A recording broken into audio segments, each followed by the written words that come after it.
But first tonight, an alarming spike in stillborn dolphins as researchers concerned about the environment in the Gulf of Mexico. Good evening. Thank you for joining us tonight. I'm Jeff Lawson. And I'm Rebecca Powers. A research team from the Institute for Marine Mammal Studies found 4 more dead baby dolphins on Horn Island today. Since the first of the year, some 21 young dolphins have washed ashore on the Barrier Islands and mainland beaches of Mississippi and Alabama. That is an alarming increase, since in a typical year, only about 1 or 2 dead dolphins a month are reported. Now, it's too early to link the deaths to the BP oil spill, but that's one factor scientists are definitely considering. Steve Phillips joined the researchers on today's trip to Horn Island, and he has our top story tonight. It doesn't take long for the research team to locate the first of 4 dead dolphins on Horn Island. This one is along the south shore near the middle of the Barrier Island.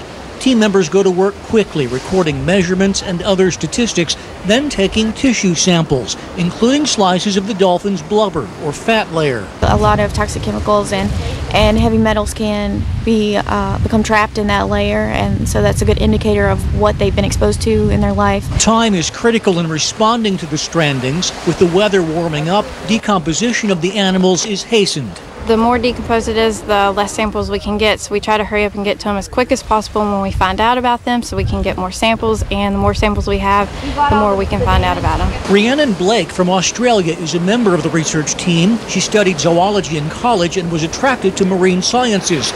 The young researcher is hopeful this field work will help scientists answer the question of why these dolphins are dying. It's kind of depressing seeing all the babies on the beach, but hopefully we are doing something about it with all the work that we're doing on all these trips out here. A possible link with last year's BP oil spill is just one factor scientists are looking at.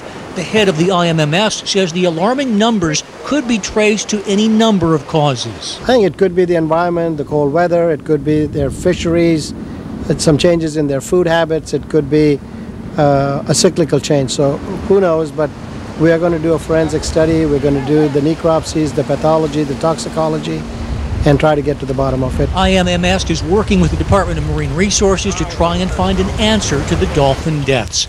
Steve Phillips, WLOX News.